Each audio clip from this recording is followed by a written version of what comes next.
जय हिंद दोस्तों, नमस्कार। आप सभी का स्वागत है आज की इस नई क्लास में। आज दोस्तों हम लोग पढ़ने वाले हैं प्राचीन इतिहास का जो टॉपिक तीसरा है, वैदिक सभ्यता। इसके पहले दोस्तों हम लोगों ने जो है दो टॉपिक कवर कर लिए हैं। एक था पाषाण काल और दूसरा था सिंधु घाटी सभ्यता। ठीक है, ये दो जो टॉपिक हैं इनमें जितने भी रेलवे में क्वेश्चन बनते हैं हमने सारे क्वेश्चनों को इसमें कवर किए हैं। जिसने भी इनको नहीं देखा है तो प्लेलिस्ट बनी हुई है दोस्तों, उस पर जो है जा करके जरूर देख लेना। आइए दोस्तों शुरू करते हैं। पहला क्वेश्चन है कि निम्न में से कौन सी हिंदू धर्म की प्रमुख दार्शनिक विचारधारा है? बताइए। ऑप्शन दोस्तों है संन्यास, मोक्ष, अर्थ या वैशेषिक। दोस्तों जिसको भी इसका आंसर आता हो वो कमेंट बॉक्स में इसका आंसर जरूर बताइएगा, और वीडियो के लास्ट में जो है इतना जरूर बताइएगा कि आपके कितने क्वेश्चन इसमें सही हुए हैं। ठीक है, तो बताइए इसका राइट आंसर क्या हो जाएगा? दोस्तों इसका राइट आंसर हो जाएगा ऑप्शन नंबर डी, वैशेषिक जो है हिंदू धर्म की प्रमुख दार्शनिक विचारधारा है। अब आइए देख लेते हैं इसमें और भी जो पॉइंट बनने वाले हैं क्या है। दोस्तों इसमें बताया गया है कि वैशेषिक दर्शन का प्रवर्तक कौन है, तो कणाद मुनि जो है वैशेषिक दर्शन के प्रवर्तक हैं। और इस दर्शन के सिद्धांत जो है न्याय दर्शन के सिद्धांतों के समान है।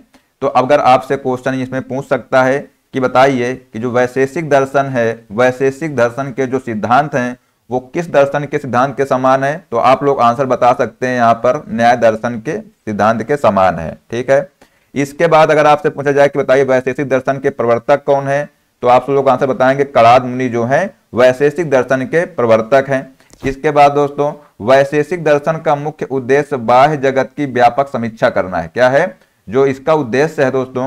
बाह्य जगत की व्यापक समीक्षा करना इसका उद्देश्य है। और वैशेषिक दर्शन के न्याय दर्शन, वैशेषिक दर्शन में न्याय दर्शन के 16 तत्वों की अपेक्षा केवल 7 तत्वों को स्वीकार किया गया है। तो ये इतना इंपॉर्टेंट पॉइंट नहीं है, लेकिन आप लोग जो ये पॉइंट है इसको आप लोग जरूर याद कर लेना। ठीक है, इसके बाद दोस्तों नेक्स्ट क्वेश्चन है कि ऋग्वेद में 1028 सूक्त हैं जिन्हें 10 पुस्तकों में वर्गीकृत किया गया है, जिन्हें किस नाम से जाना जाता है? बताइए। ऑप्शन है मंडल, अनुदत्त, सूक्त और पदपथ। बताइए इसका दोस्तों राइट आंसर क्या हो जाएगा? तो इसका राइट आंसर हो जाएगा ऑप्शन नंबर ए, क्या हो जाएगा? मंडल। आप लोगों को पता होगा दोस्तों कि जो ऋग्वेद में कितने मंडल हैं, तो 10 मंडल हैं। जो 10 मंडल हैं इन्हों को जो है पुस्तक कहते हैं, यानी 10 पुस्तकों में इसको वर्गीकृत किया गया है और इसी पुस्तकों को क्या कहते हैं? मंडल कहते हैं। ठीक है, इसके बाद दोस्तों नेक्स्ट क्वेश्चन है कि निम्न में से किस वेद को कर्मकांड ग्रंथ के रूप में जाना जाता है? बताइए। ऑप्शन है यजुर्वेद, सामवेद, ऋग्वेद और अथर्ववेद। दोस्तों हमारे कोशिश यही रहेगी कि आप लोगों को जो है इसी वीडियो में है आप लोगों को जो है सारे क्वेश्चनों के आंसर याद हो जाएं। ये वीडियो जो है आप लोगों को दोबारा देखने की जरूरत ना पड़े। ठीक है, इसलिए जो है आप लोग मन से ये वीडियो को जरूर देखना। बताइए इसका राइट आंसर क्या हो जाएगा? दोस्तों इसका राइट आंसर हो जाएगा ऑप्शन नंबर ए। क्या हो जाएगा? ऑप्शन नंबर ए इसका राइट आंसर हो जाएगा, यजुर्वेद। ठीक है, इसके बाद दोस्तों इसमें देख लेते हैं और क्या पॉइंट बन सकते हैं एग्जाम के लिए। तो दोस्तों इसमें बताया गया है कि यजुर्वेद को कर्मकांड ग्रंथ के रूप में जाना जाता है, जो कि बलिदान धर्म की स्थापना करता है। किस धर्म की? बलिदान धर्म की स्थापना करता है, और इसे यज्ञ वेद भी कहते हैं। दोस्तों जो यजुर्वेद है इसको जो है यज्ञ वेद भी कहते हैं, और इसके पाठकर्ता को अधर्यु कहते हैं। तो ये जो पॉइंट है आप लोग यहां से ये पॉइंट याद रखेंगे, क्या कि जो इसके पाठकर्ता है यानी इसको जो पढ़ने वाले को क्या कहते हैं? अधर्यु कहते हैं। ठीक है, इसमें जो है यज्ञों के नियम, विधि विधानों का संकलन तथा बलिदान विधि का वर्णन मिलता है। दोस्तों यह जो है एक ऐसा वेद है जो गद्य और पद्य दोनों में है। ये भी पॉइंट जो है बहुत ही इंपॉर्टेंट पॉइंट दोस्तों है कि ये जो है एकमात्र ऐसा वेद है जो गद्य और पद्य दोनों में है। जबकि ऋचाओं के क्रमबद्ध ज्ञान के संग्रह को ऋग्वेद कहते हैं, और इसमें जो है 10 मंडल है। कितने मंडल है? 10 मंडल हैं, इन्हीं को पुस्तक कहते हैं। और जो है दोस्तों 1028 सूक्त हैं और लगभग 10,600 ऋचाएं हैं। ठीक है, तो आप लोग ये जरूर याद रख लेना कि इसमें जो ऋग्वेद दोस्तों है इसमें जो है 10 मंडल हैं। ठीक है, और सूक्त कितने हैं? तो 1028 सूक्त हैं, क्योंकि पेपर में जो क्वेश्चन है ये भी बना हुआ है। ठीक है, इसके बाद दोस्तों आगे हम लोग याद रखेंगे कि जो इसकी ऋचाओं को पढ़ने वाले को होत्र कहते हैं। तो आप लोगों ने देखा क्या देखा कि जो यजुर्वेद था दोस्तों, इसको जो पढ़ने वाले को क्या कहते थे, उसको पढ़ने वाले को अधर्यो कहते थे। और इसके बाद दोस्तों याद रखेंगे आप लोग ये पॉइंट कि जो ऋग्वेद है, तो ऋग्वेद की ऋचाओं को पढ़ने वाले ऋषि को क्या कहते हैं, होत्र कहते हैं। तो ये भी क्वेश्चन इंपॉर्टेंट पॉइंट है ये। और इसके बाद दोस्तों नेक्स्ट पॉइंट है कि सामवेद में यज्ञों के अवसर पर गाए जाने वाले ऋचाओं यानी मंत्रों का संकलन है, इसके पाठकर्ता को उद्गाता कहते हैं। ठीक है। और इसके बाद जो है अथर्ववेद, और अथर्ववेद जो है दोस्तों अथर्वा ऋषि द्वारा रचित है, और इसमें कुल 731 सूक्त और 6000 मंत्र हैं। तो आप लोग देखिए कौन कौन से पॉइंट यहाँ से आप लोगों को मिल गए याद करने के लिए कि इसके जो ऋचाओं को पढ़ने वाले किसकी, ऋग्वेद की, तो इसको बोलते हैं होत्र। और जो सामवेद दोस्तों हैं, तो सामवेद को जो ऋचाएं हैं इनको जो पाठ करता है इसको बोलते हैं उद्गाता। और जो अथर्ववेद दोस्तों है, तो अथर्ववेद के जो रचयिता हैं वो कौन है, अथर्वा ऋषि हैं। ठीक है। इसमें कुल 731 सूक्त और 6000 मंत्र हैं। तो आप लोग जो है ये याद रखेंगे होत्र वाला कि जो ऋग्वेद दोस्तों हैं, तो ऋग्वेद के जो पढ़ने वाले जो उनकी ऋचाएं हैं ऋग्वेद की, इनको पढ़ने वाली ऋचाओं को होत्र कहते हैं। इसके बाद दोस्तों जो सामवेद है, तो सामवेद के जो ऋचाएं हैं इनको पढ़ने वाले को उद्गाता कहते हैं। ठीक है। और जो अथर्ववेद दोस्तों है, तो अथर्ववेद के जो रचयिता थे ये कौन थे, तो अथर्वा ऋषि थे। ठीक है। तो ये जो पॉइंट है आप लोग यहाँ से याद रखेंगे। इसके बाद दोस्तों नेक्स्ट क्वेश्चन है कि बृहदारण्यक, मुंडक और तैत्तिरीय निम्नलिखित में से किस श्रेणी के धार्मिक ग्रंथों के उदाहरण हैं, बताइए। ऑप्शन दोस्तों पुराण, महाकाव्य, उपनिषद या जातक कथा। दोस्तों इसका राइट आंसर हो जाएगा ऑप्शन नंबर सी, उपनिषद। ठीक है। उपनिषद इसका राइट आंसर हो जाएगा। इसके बाद दोस्तों नेक्स्ट है, इसमें जो पॉइंट है इनको देख लेते हैं। इसमें कहा गया है कि भारत का राष्ट्रीय आदर्श वाक्य क्या है, सत्यमेव जयते, जो कि किससे लिया गया है, मुंडकोपनिषद से लिया गया है। ये पॉइंट बहुत ही इंपॉर्टेंट पॉइंट है कि जो सत्यमेव जयते है आदर्श वाक्य, ये किससे लिया गया है, तो आप लोग आंसर बताएंगे मुंडकोपनिषद से लिया गया है। पुराणों की संख्या 18 है, जिसमें से मत्स्य पुराण जो है सबसे प्राचीन पुराण है, ये भी इंपॉर्टेंट है। ठीक है। इसके बाद दोस्तों नेक्स्ट क्वेश्चन है कि हिंदू धर्म में डैश देव को जो पौधों के स्वामी, रोगों के उपचारक और धन के दाता माना जाता है, ये बताइए इसका क्या आंसर हो जाएगा। दोस्तों इसका राइट आंसर हो जाएगा ऑप्शन नंबर डी, सोम। सोम जो है, सोमदेव को जो है पौधों के स्वामी, रोग के उपचारक और धन के दाता माना जाता है। ठीक है। इसके बाद जो है आप लोग ये पॉइंट भी याद रखिएगा कि वरुण को जो है समुद्र का देवता, विश्व के नियामक, सत्य के प्रतीक और ऋतु परिवर्तन के देवता के रूप में माना जाता है। किसको, वरुण को। तो ये पॉइंट इंपॉर्टेंट है। इसके बाद जो है हिंदू धर्म में जो है उषा को भोर की देवी माना जाता है, ये भी आप लोग याद रखिएगा। ठीक है। हमने सारे वही पॉइंट लिए हैं जो एग्जाम में आने की संभावना है। ठीक है। इसके बाद दोस्तों आप लोग ये पॉइंट भी याद रख लेना कि जो यम है यानी यमराज को जो है मृत्यु का देवता माना जाता है। ठीक है। तो ये जो तीनों पॉइंट है बहुत ही इंपॉर्टेंट पॉइंट है। ठीक है। इसके बाद दोस्तों नेक्स्ट क्वेश्चन है यजुर्वेद डैश से संबंधित है। ऑप्शन है गायत्री मंत्र, यज्ञ के अनुष्ठानों, जादू और टोना, राग। तो बताइए दोस्तों इसका राइट आंसर क्या हो जाएगा। इसका राइट आंसर हो जाएगा ऑप्शन नंबर बी, यज्ञ के अनुष्ठानों से संबंधित है। कौन सा वेद, यजुर्वेद। ठीक है। तो आप लोग ये ध्यान रखना। इसमें देख लेते हैं। इसमें दोस्तों बताया गया है कि सबसे पहले तो आप लोगों को पता होना चाहिए दोस्तों कि 4 वेद होते हैं। कौन कौन से, ऋग्वेद, सामवेद, यजुर्वेद और अथर्ववेद में जो यजुर्वेद दोस्तों है ये कौन सा वेद है, किस नंबर का वेद है, तो ये तीसरा वेद है। इसके बाद दोस्तों आप लोग ये याद रखेंगे कि जो यजुर्वेद दोस्तों है ये दो शाखाएं हैं इसकी, और वो कौन कौन सी 2 शाखाएं हैं, तो पहली है कृष्ण यजुर्वेद और दूसरी है शुक्ल यजुर्वेद। ठीक है। तो इसकी ये 2 शाखाएं हैं, तो आप लोग इनको भी याद रखेंगे। इसके बाद दोस्तों नेक्स्ट क्वेश्चन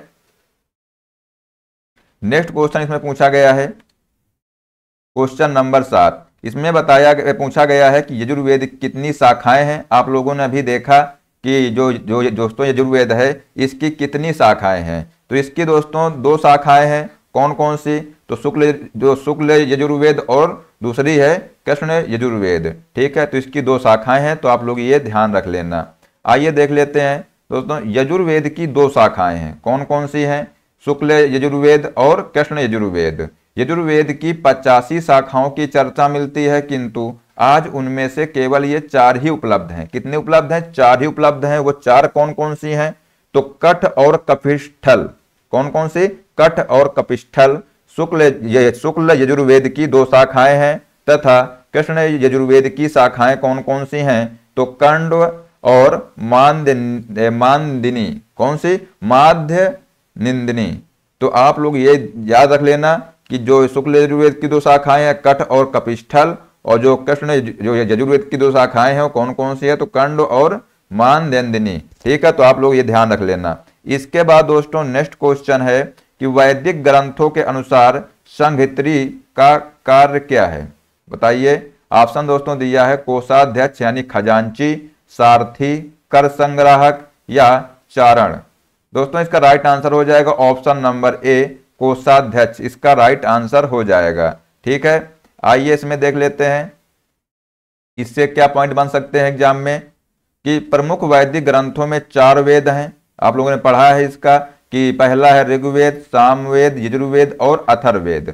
8 ब्राह्मण हैं और 7 आरण्यक हैं और 12 प्रारंभिक उपनिषद आते हैं। तो ये चीज आप लोग याद रख लेना कि ब्राह्मण कितने हैं? तो ब्राह्मण ग्रंथ दोस्तों 8 हैं, आरण्यक 7 हैं और 12 जो है प्रारंभिक उपनिषद हैं। ठीक है, इसके बाद दोस्तों नेक्स्ट क्वेश्चन है कि हिंदू धर्म पुरुषार्थ जीवन के लक्ष्य के माध्यम से जीवन में पूर्ण भागीदारी को प्रोत्साहित करता है, और निम्न में से कौन एक जो है पुरुषार्थ नहीं है? बताइए, इसमें नहीं है पूछा गया है। दोस्तों इसका जो ऑप्शन दिए हैं काम, सात्व, मोक्ष और अर्थ। बताइए इसका राइट आंसर क्या हो जाएगा? दोस्तों जो है इसका राइट आंसर हो जाएगा सत्व। क्या है? सत्व जो है इसका राइट आंसर हो जाएगा। आइए इसमें देख लेते हैं।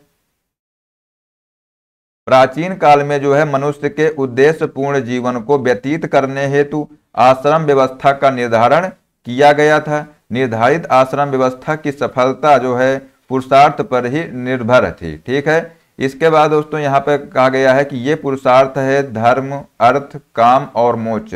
ये जो 4 हैं ये क्या है? ये पुरुषार्थ है। इन्हें जो है चतुर्वर्ग भी कहा जाता है।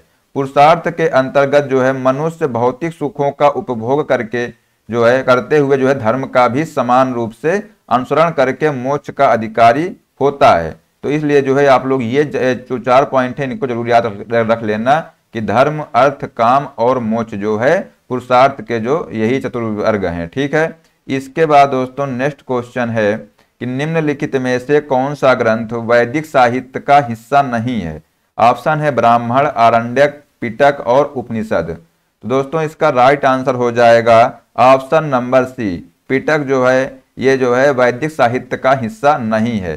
ठीक है, तो यहां से आप लोग ये जरूर याद रख लेना कि अब इसमें आप लोगों को पता होना चाहिए दोस्तों कि जो वैदिक साहित्य है इसका हिस्सा कौन कौन से हैं। तो आप लोग ये भी पता हो तभी तो आप लोग इसका आंसर बता पाएंगे। तो आप लोग ये पहले देखिए कि जो वेद हैं दोस्तों ये हिंदू धर्म के आधारभूत ग्रंथ हैं, जिनकी संख्या कितनी है? 4 है। ठीक है, ऋग्वेद, यजुर्वेद, अथर्ववेद और सामवेद। इन सभी वेदों के जो है ब्राह्मण, आरण्यक तथा उपनिषद हैं।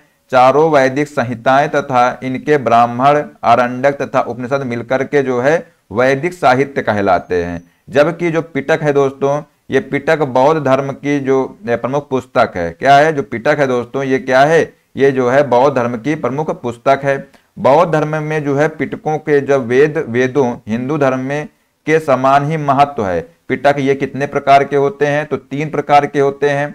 तो दोस्तों ये पिटक है ना, ये पिटक धर्म जो है बौद्ध धर्म का जो प्रमुख पुस्तक है, तो आप लोग ये याद रख लेना। इसलिए जो है इसका पिटक जो है इसका राइट आंसर हो जाएगा। अब जो पिटक है वो 3 प्रकार के होते हैं। पहला है विनय पिटक, सुत्त पिटक और अभिधम पिटक। दोस्तों जो विनय पिटक है बौद्ध धर्म व संघ के नियमों का संकलन जो है विनय पिटक में मिलता है। इसके बाद जो है बौद्ध धर्म के सिद्धांतों का संकलन जो है ये सुत्त पिटक में मिलता है। और जो अभिधम पिटक है इसमें जो है दार्शनिक क्रियाकलापों की व्याख्या की गई है। ठीक है, इसके बाद नेक्स्ट क्वेश्चन है कि हिंदू धर्म में जो है इनमें से किस देवता को सृजनकर्ता माना जाता है? ऑप्शन है ब्रह्मा, गणेश, महेश या विष्णु। इसका राइट आंसर हो जाएगा ऑप्शन नंबर ए। ब्रह्मा को जो है हिंदू धर्म में जो है सृजनकर्ता माना जाता है। ठीक है, तो आइए इसमें और देख लेते हैं कि आपसे जो है एग्जाम में क्या पूछ सकते हैं।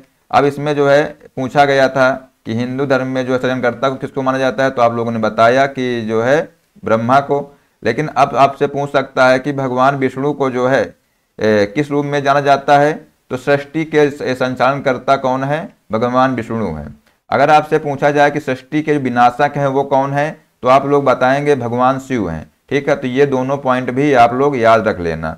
इसके बाद दोस्तों नेक्स्ट क्वेश्चन है कि ऐत्रेय उपनिषद डैश के ऐत्रेय आरण्यक की दूसरी पुस्तक के चौथे, पांचवें और छठवें अध्याय से संबंधित है और उसे सबसे पुराना उपनिषद माना जाता है। ठीक है, तो ऑप्शन दोस्तों बताया गया है इसमें कि ऋग्वेद, सामवेद, यजुर्वेद और अथर्ववेद।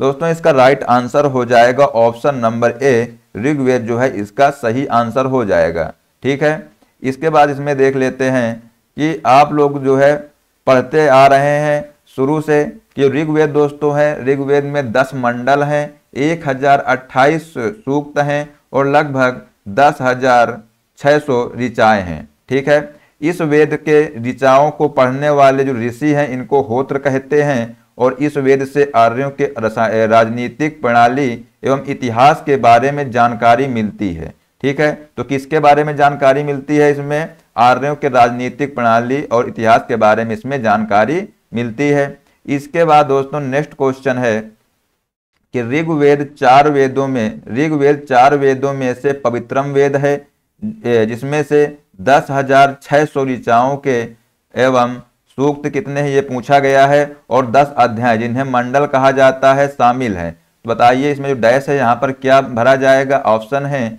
1028, 1128, 1210, 1230। दोस्तों इसका जो राइट आंसर हो जाएगा, आप लोगों ने पता होगा सभी लोगों को किसका राइट आंसर हो जाएगा दोस्तों, ऑप्शन नंबर ए। क्या हो जाएगा, ऑप्शन नंबर ए इसका राइट आंसर हो जाएगा। इसमें से देख लेते हैं और भी जो पॉइंट हैं कि चारों वेदों को ऋग्वेद सबसे प्राचीन वेद है। चारों वेदों में जो ऋग्वेद दोस्तों है सबसे प्राचीन वेद है। इसके बाद जो है सबसे नवीनतम वेद पूछा जाए आपसे, तो आप लोग बताएंगे जो अथर्ववेद है, अथर्ववेद सबसे नवीनतम वेद है। ऋग्वेद को 10 भागों में बांटा गया है जिन्हें मंडल के नाम से जाना जाता है। इसमें से जो है 10,600 ऋचाओं और 1,028 सूक्तों का संग्रह है। ठीक है, ऋग्वेद में जो है उद्रत प्रमुख देवता कौन है, तो इंद्र हैं। प्रसिद्ध गायत्री मंत्र का उल्लेख दोस्तों ऋग्वेद के 3रे मंडल में है। किस मंडल में है, तो ऋग्वेद के 3रे मंडल में जो है प्रसिद्ध गायत्री मंत्र का उल्लेख मिलता है तथा 9वें मंडल में देवता सोम का उल्लेख मिलता है। तो आप लोग जो है ये पॉइंट जो है जरूर याद रख लेना। ठीक है, इसके बाद जो है दोस्तों नेक्स्ट क्वेश्चन है कि किस वेद में ऋचाओं की संख्या सर्वाधिक है। तो बताइए, ऑप्शन है सामवेद, अथर्ववेद, ऋग्वेद या यजुर्वेद। इसमें पूछा गया है कि किस वेद में ऋचाओं की संख्या सर्वाधिक है। तो दोस्तों जो ऋग्वेद है, ऋग्वेद में ऋचाओं की संख्या सर्वाधिक है। ठीक है, इसके बाद नेक्स्ट क्वेश्चन है निम्नलिखित में से कौन सा जो है चारों वेदों में से सबसे पुराना और सबसे बड़ा वेद है। तो बताइए, या जब आप लोगों को पता है ये चीज कि ऋचाओं की संख्या सर्वाधिक किस वेद में है, तो आप लोगों ने बताया कि ऋग्वेद में ऋचाओं की संख्या सर्वाधिक है। तो आप समझ सकते हैं यहाँ से कि सबसे बड़ा जो वेद है वो कौन सा है, तो इसका राइट आंसर हो जाएगा ऋग्वेद। ठीक है, इसके बाद दोस्तों नेक्स्ट क्वेश्चन है कि ऋग्वेद डैश का संग्रह है। तो दोस्तों बताइए कि जो ऋग्वेद है किसका संग्रह है, तो 1028 सूक्तों का संग्रह है वो जो है ऋग्वेद है। ठीक है, इसके बाद नेक्स्ट क्वेश्चन है कि प्रारंभिक हिंदू दर्शन में जीवन के कितने चरण निर्धारित किए गए हैं। बताइए, ऑप्शन है 2, 3, 4 और 5। तो बताइए इसका राइट आंसर क्या हो जाएगा दोस्तों।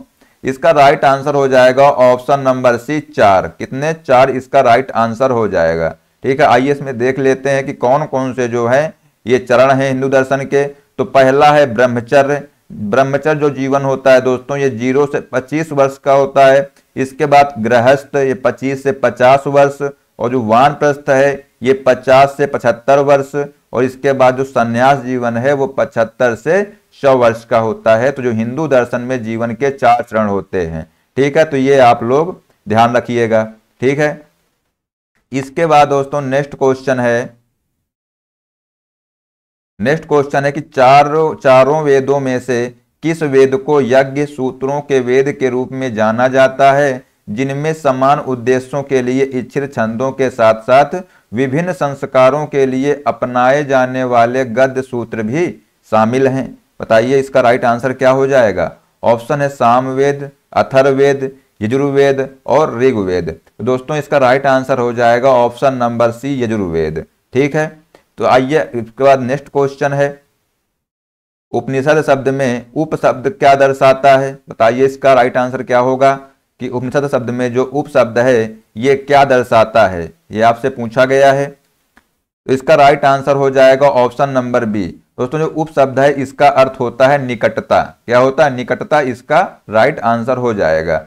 इसके बाद देख लेते हैं कि दोस्तों जो उपनिषद शब्द में जो उप शब्द है इसका शब्द अर्थ होता है निकटता, ठीक है। उपनिषद जो है सामान्यतः वेदांत कहलाते हैं और भारतीय दर्शन के कुछ प्रमुख उपनिषद कौन कौन से हैं, तो वो है ब्रह्मारण्यक, छंदोग्य, ऐत्रेय, कौशितकी और मैत्रायणी। ये जो है ये प्रमुख जो है उपनिषद हैं, इनको आप लोग याद रखना। ये क्वेश्चन आपसे बनते हैं इससे, ठीक है, अभी आगे देखने को मिलेंगे, ठीक है। तो आइए देखते हैं नेक्स्ट क्वेश्चन है कि ऋग्वेद के स्रोतों को डैश के रूप में भी जाना जाता है। ऑप्शन देख लीजिए, सूक्त, ज्ञान, रुद्र या कर्मकांड। बताइए दोस्तों इसका राइट आंसर क्या हो जाएगा। इसका दोस्तों राइट आंसर हो जाएगा ऑप्शन नंबर ए, सूक्त जो है इसका राइट आंसर हो जाएगा, ठीक है। आइए देखते हैं इसमें क्या जो है इंपॉर्टेंट पॉइंट है। ऋग्वेद दोस्तों सबसे प्राचीन वेद है, सबको पता होगा आप सभी लोगों को। इसमें जो है कुल 1028 सूक्त हैं और संपूर्ण ऋग्वेद को जो है 10 मंडलों में विभक्त किया गया है। अब दोस्तों आप ये कहेंगे कि ये बार बार पॉइंट जो है क्यों आते हैं, तो हमने जो है अगर हम चाहते दोस्तों तो ये पॉइंट इनको हटा भी सकते थे, लेकिन ये आप लोगों को इससे क्या हो जाए कि बार बार आपको रिवीजन होता रहेगा, जिससे कि ये आप लोगों के पॉइंट जो है यहीं पे याद हो जाएंगे, ठीक है। इसके बाद दोस्तों नेक्स्ट क्वेश्चन है कि निम्नलिखित में से किस वेद को गीत की पुस्तक, मंत्रों का वेद या गीत का योग भी कहा जाता है। ऑप्शन है सामवेद, यजुर्वेद, अथर्ववेद या ऋग्वेद। दोस्तों इसका राइट आंसर हो जाएगा ऑप्शन नंबर ए, इसका सही आंसर हो जाएगा क्या, सामवेद जो है इसको जो है गीत की पुस्तक, मंत्रों का वेद तथा गीत का योग भी कहा जाता है, ठीक है। इसके बाद दोस्तों इसमें जो पॉइंट है ये देख लेते हैं। इसमें जो बताया गया है कि सामवेद दोस्तों है, इसमें कुल मंत्रों की संख्या कितनी है, तो 1869 जो है इसमें मंत्रों की संख्या है। और दोस्तों इसमें जो है 1474 मंत्र जो है ऋग्वेद से लिए गए हैं। इसी कारण सामवेद को ऋग्वेद से अभिन्न माना जाता है, ठीक है। और यह पद्य में है तथा सूर्य देवता को समर्पित है। कौन सा वेद, सामवेद।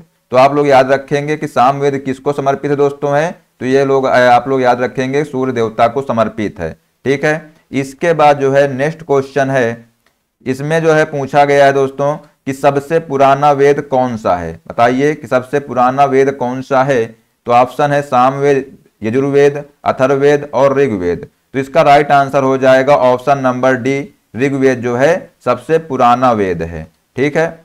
आइए देख लेते हैं, फिर देखिए जो दोस्तों जो ऋचाओं के क्रमबद्ध ज्ञान के संग्रह को ऋग्वेद कहते हैं, ठीक है। तो अगर आपसे पूछा जाए कि बताइए कि ऋग्वेद किसे कहते हैं, तो आप लोग बता सकते हैं कि जो ऋचाएं होती हैं, ऋचाओं के क्रमबद्ध ज्ञान को, जो ज्ञान के संग्रह को क्या कहते हैं, ऋग्वेद कहते हैं। ऋग्वेद सबसे पुराना वेद है और इसमें 10 मंडल, 1028 सूक्त होते हैं और ऋचाएं कितनी होती हैं, 10,462 ऋचाएं, इन्हीं को मंत्र कहते हैं, ठीक है। हालांकि मंत्रों ऋचाओं की संख्या के बारे में विद्वानों में जो है मतभेद है। इस वेद के ऋचाओं के पढ़ने वाले पुरोहित को होत्र कहते हैं। क्या कहते हैं, होत्र कहते हैं।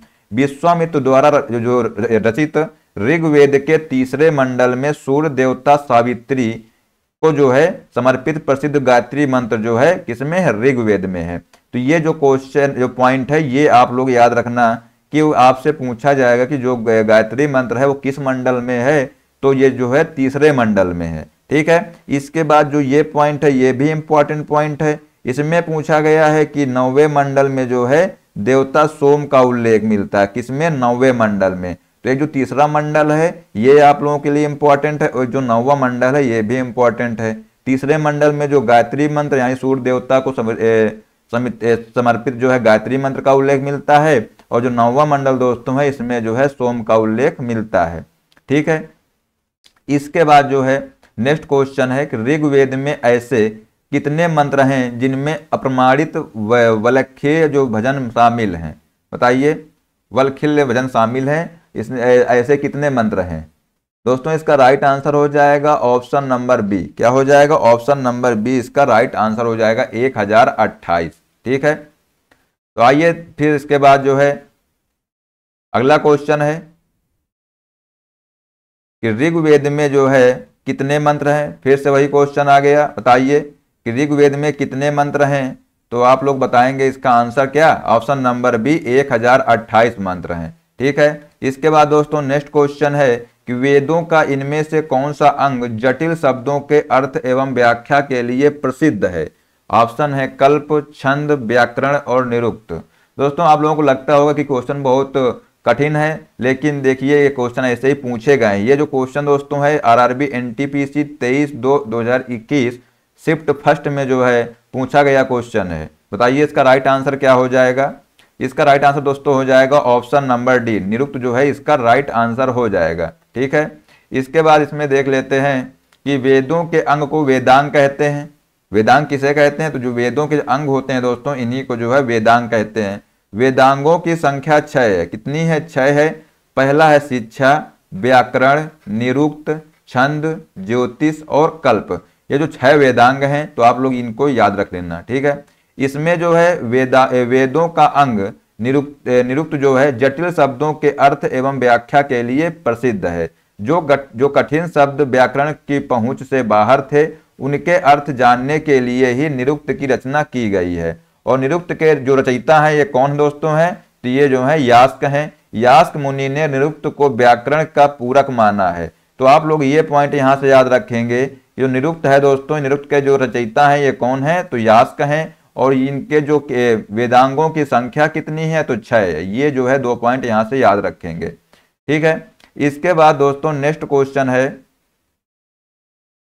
नेक्स्ट क्वेश्चन इसमें पूछा गया है कि भारत का राष्ट्रीय आदर्श वाक्य जो है सत्यमेव जयते, अर्थात सत्य की हमेशा विजय होती है, ये किस प्राचीन भारतीय शास्त्र से उद्धृत एक मंत्र है? बताइए। ऑप्शन दिए हैं दोस्तों ऋग्वेद, मुंडकोपनिषद, भगवत गीता, मत्स्य पुराण। दोस्तों इसका जो राइट आंसर हो जाएगा ऑप्शन नंबर बी, मुंडकोपनिषद से जो है ये आदर्श वाक्य लिया गया है, सत्यमेव जयते। ठीक है, आइए इसमें देख लेते हैं और भी क्या पूछ सकता है आप लोगों से। तो दोस्तों जो भारत का राष्ट्रीय आदर्श वाक्य है सत्यमेव जयते है, अर्थात सत्य की हमेशा विजय होती है, ये किससे लिया गया है? तो ये दोस्तों मुंडकोपनिषद से लिया गया है। इसके बाद जो है आप लोगों से पूछ सकता है कि इसका जो उल्लेख सम्राट अशोक द्वारा बनवाए गए सिंह स्तंभ यानी सारनाथ में भी रहा है, जिसे हूबहू भारत के राष्ट्रीय प्रतीक में शामिल किया गया है। ठीक है, इसके बाद दोस्तों नेक्स्ट क्वेश्चन है, इसमें पूछा गया है कि धनुर्वेद यजुर्वेद का उपवेद है। पहली बात तो आप लोग यहाँ से एक पॉइंट देखिए, यहाँ से आपको मिल गया कि आपसे पूछ सकता है कि बताइए कि जो धनुर्वेद है किस वेद का उपवेद है? तो आप लोग आंसर बता देंगे कि यजुर्वेद का। ठीक है, इसका संबंध जो है निम्न में से किससे है? अब बताइए कि जो धनुर्वेद है दोस्तों है इसका संबंध जो है निम्न में से किससे है? तो चिकित्सा से, वास्तुकला से, कला एवं संगीत से, युद्ध कौशल से। बताइए, इसका राइट आंसर हो जाएगा ऑप्शन नंबर डी, युद्ध कौशल से जो है इसका संबंध है। किसका? धनुर्वेद का। इसके बाद दोस्तों इसमें देख लेते हैं कि इसके अंतर्गत धनुर्विद्या या सैन्य विज्ञान आता है। क्या आता है? इसके अंतर्गत दोस्तों धनुर्विद्या या सैन्य विज्ञान आता है। धनुर्वेद वह शास्त्र है जिसमें धनुष चलाने की विद्या का निरूपण किया गया है। किसका? धनुष चलाने की। मधुसूदन सरस्वती ने अपने प्रस्थान भेद नामक ग्रंथ में जो है धनुर्वेद को जो है यजुर्वेद का उपवेद लिखा है।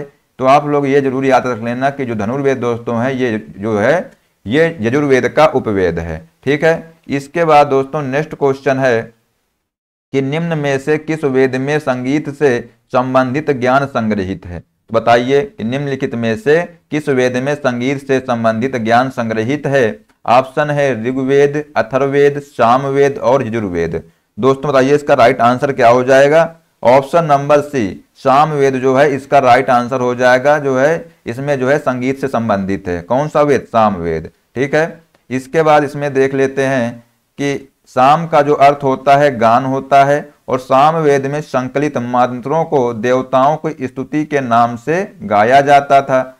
सामवेद में कुल जो है 1875 ऋचाएं हैं। इनमें से 75 ही सामवेद के हैं और शेष जो है ऋग्वेद से ग्रहण किए गए हैं। ठीक है, तो आप लोग सिर्फ इतना याद रखेंगे, जो सामवेद का जो अर्थ है ये गान है।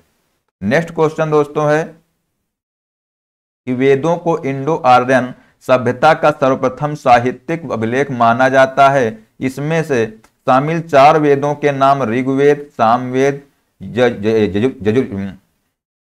क्या है? वेदों को इंडो आर्यन सभ्यता का सर्वप्रथम साहित्यिक अभिलेख माना जाता है। इनमें से जो है ये 4 वेदों के नाम है ऋग्वेद, सामवेद, यजुर्वेद और बताइए इसमें क्या हो जाएगा आगे। दोस्तों इसका जो राइट आंसर हो जाएगा ऑप्शन नंबर ए, अथर्ववेद इसका राइट आंसर हो जाएगा। ठीक है, आगे देख लेते हैं इसमें क्या पॉइंट दिए हुए हैं। वेदों को इंडो आर्यन सभ्यता का सर्वप्रथम साहित्यिक अभिलेख माना जाता है, जिसका संकलन महर्षि कृष्ण द्वैपायन वेदव्यास ने किया था। तो आप लोग ये भी याद रखेंगे दोस्तों कि जो इंडो आर्यन है इस सभ्यता का सर्वप्रथम साहित्यिक अभिलेख माना जाता है किसको? वेदों को। और जिनका संकलन किसने किया था? महर्षि कृष्ण वेदव्यास ने किया था। वेद का अर्थ है ज्ञान, जिसमें से आर्यों के आगमन व बसने की जानकारी मिलती है। किसमें? वेदों में। वेद 4 प्रकार के होते हैं, ऋग्वेद, यजुर्वेद, सामवेद और अथर्ववेद। इन 4 वेदों को संहिता कहा जाता है। क्या कहते हैं? जो ये 4 वेद होते हैं दोस्तों, इन्हीं को जो है क्या कहते हैं? इन्हीं को संहिता कहा जाता है। इसके बाद दोस्तों नेक्स्ट क्वेश्चन है कि मुंडक उपनिषद किससे संबंधित है। तो ऑप्शन है सामवेद, अथर्ववेद, यजुर्वेद और ऋग्वेद। तो बताइए इसका राइट आंसर क्या हो जाएगा। इसका दोस्तों राइट आंसर हो जाएगा ऑप्शन नंबर बी, अथर्ववेद से संबंधित है। ठीक है, आइए इसमें देख लेते हैं। इसमें क्या पूछा गया है कि दोस्तों जो मुंडकोपनिषद होता है ये अथर्ववेद की शौनकीय शाखा का उपनिषद है। किसकी? अथर्ववेद की। इसके बाद दोस्तों इस उपनिषद में 3 मुंडक हैं और प्रत्येक मुंडक के 2-2 खंड हैं तथा कुल 64 मंत्र हैं। कितने मंत्र हैं? 64 मंत्र हैं। मुंडकोपनिषद को मंत्रोपनिषद के नाम से भी जाना जाता है और भारत के राष्ट्रीय प्रतीक में जो अंकित जो सत्यमेव जयते है शब्द भी जो है मुंडकोपनिषद से लिया गया है। तो ये पॉइंट जो है आप लोग यहाँ से याद रख लेना। ठीक है, कि आपसे पूछ सकता है कि जो सत्यमेव जयते है वो किस उपनिषद से लिया गया है। तो आप लोग याद रखेंगे मुंडकोपनिषद से लिया गया है। ठीक है, इसके बाद दोस्तों नेक्स्ट क्वेश्चन है कि भारत की वैदिक काल की अवधि कब से कब तक चली। तो ऑप्शन दोस्तों है 1500 से जो है 500 BC, 336 से जो है 323 BC, 3000 से 2600 BC, 550 से 323 BC। दोस्तों इसका राइट आंसर हो जाएगा ऑप्शन नंबर ए, 1500 से लेकर के 500 BC इसका राइट आंसर हो जाएगा। ठीक है, सिंधु सभ्यता के पतन के बाद जो है जो नवीन संस्कृति प्रकाश में आई उसके विषय में हमें संपूर्ण जानकारी वेदों से मिलती है। इसलिए इस काल को हम वैदिक काल के नाम से जानते हैं। दोस्तों जो वैदिक काल है वो किस सभ्यता के पतन के बाद जो है वो हुआ। तो ये जो है सिंधु घाटी सभ्यता के पतन के बाद जो इसकी जानकारी मिली। ठीक है, इसका समय है 1500 से लेकर के 500 ईस्वी पूर्व तक जो है इसका समय अवधि जो है मानी जाती है। ठीक है, इसके बाद दोस्तों नेक्स्ट क्वेश्चन है कि निम्नलिखित में से कौन सा वेद जादुई अनुष्ठानों और वशीकरण के बारे में बताता है। बताइए कि निम्नलिखित में से कौन सा वेद जादुई अनुष्ठानों और वशीकरण के बारे में बताता है। तो ऑप्शन है अथर्ववेद, सामवेद, ऋग्वेद और यजुर्वेद। दोस्तों इसका राइट आंसर हो जाएगा ऑप्शन नंबर ए। तो जो अथर्ववेद दोस्तों है ये जो है जादुई अनुष्ठानों और वशीकरण के बारे में इससे जानकारी मिलती है। इसके बाद यहाँ देख लेते हैं दोस्तों अथर्ववेद को ब्रह्मा वेद भी कहा जाता है। तो अगर आपसे पूछा जाए कि ब्रह्मावेद किसे कहा जाता है, तो अथर्ववेद को ब्रह्मावेद कहा जाता है। और अथर्वा ऋषि के नाम पर जो है इस वेद का नाम अथर्ववेद पड़ा। इस वेद की रचना सबसे बाद में हुई, जिसमें से 20 अध्याय हैं, 731 और 730 सूक्त व 5987 मंत्र हैं। इसमें दोस्तों क्या क्या है, तो वशीकरण, जादू टोना, भूत प्रेत व औषधियों से संबंधित मंत्रों का वर्णन है। काशी का प्राचीनतम उल्लेख अथर्ववेद में ही मिलता है। तो ये पॉइंट भी आप लोग बहुत ही अच्छे से याद रखना कि जो है काशी का प्राचीनतम उल्लेख किसमें मिलता है, तो वो है अथर्ववेद में मिलता है। ठीक है। इसके बाद दोस्तों नेक्स्ट क्वेश्चन है कि यजुर्वेद में जो यजुर है इसका अर्थ क्या है, इसका बताइए। ऑप्शन क्या, ऑप्शन दिए हैं जीवन, प्रकृति, बलिदान और सत्य।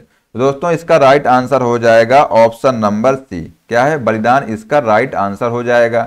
इसमें से देख लेते हैं दोस्तों, जो यजुर्वेद है इसमें यजुर का अर्थ बलिदान है और यजुर हिंदू धर्म का एक महत्वपूर्ण श्रुति धर्म ग्रंथ है। ठीक है। इसमें से यज्ञ एवं बलि की प्रक्रिया के बारे में बताया गया है और यह हिंदू धर्म के 4 प्रमुख ग्रंथों में से एक है। तो ये जो पॉइंट है, ये पॉइंट आप लोग याद रखिएगा। ठीक है। इसके बाद दोस्तों नेक्स्ट क्वेश्चन है कि निम्नलिखित में से किस वेद में बीमारियों का उपचार दिया गया है। ऑप्शन है यजुर्वेद, ऋग्वेद, साम और अथर्व। दोस्तों बताइए इसका राइट आंसर क्या हो जाएगा। ऑप्शन नंबर डी इसका राइट हो जाएगा। अथर्ववेद जो है इसमें वेद में जो इस वेद में जो है बीमारियों का उपचार दिया गया है। ठीक है। इसके बाद इसमें देख लेते हैं इसके जो पॉइंट है, इंपॉर्टेंट पॉइंट क्या है इसमें। अथर्ववेद में बीमारियों के उपचार के बारे में बताया गया है दोस्तों। और जो है अथर्ववेद में मनुष्यों के सामान्य विचारों तथा अंधविश्वासों का विवरण मिलता है।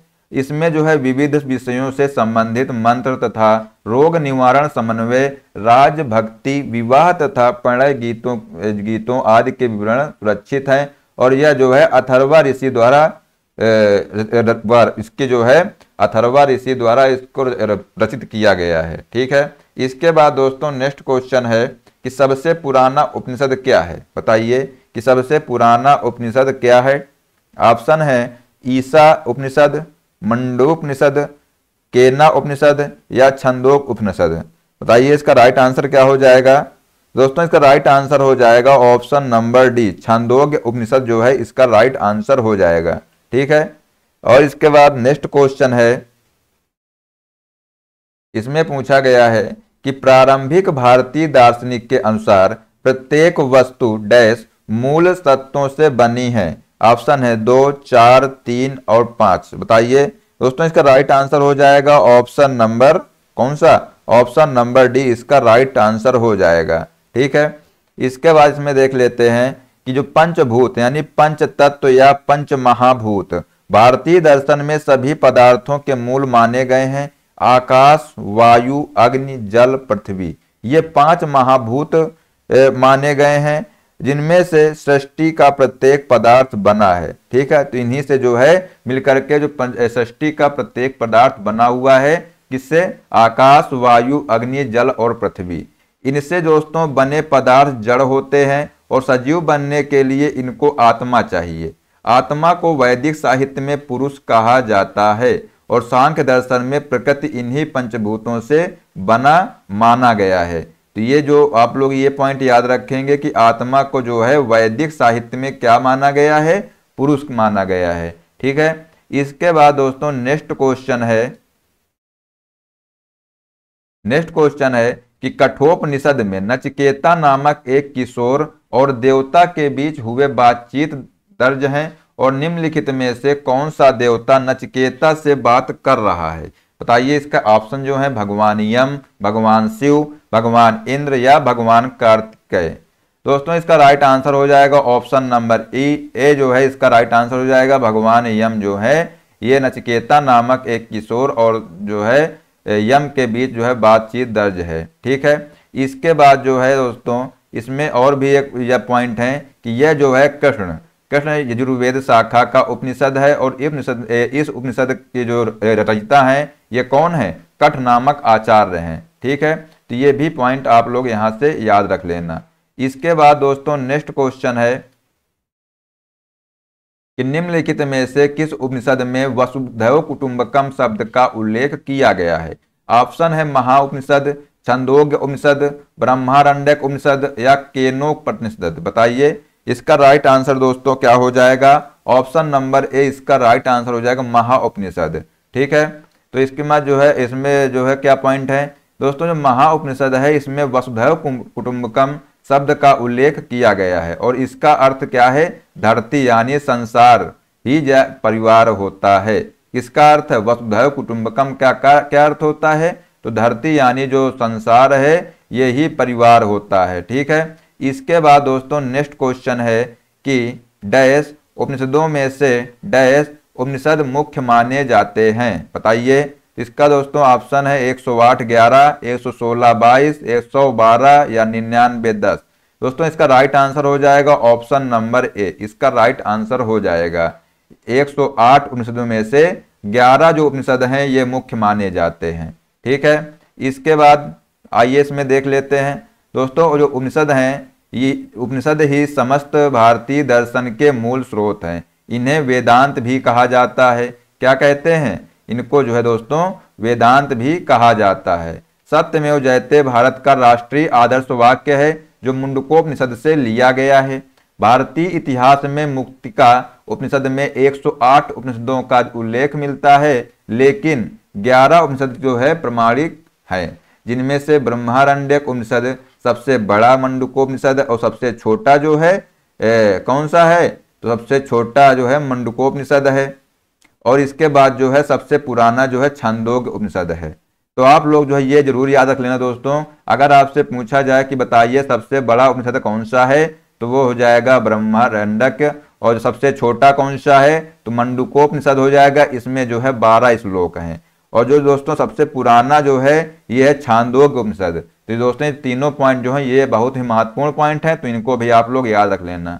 ठीक है, तो अब दोस्तों मिलते हैं नेक्स्ट वीडियो में। इसमें से हम लोग पढ़ने वाले हैं महाजनपद काल। ठीक है, तो दोस्तों आज के लिए बस इतना ही। ठीक है, जय हिंद, जय भारत, वंदे मातरम।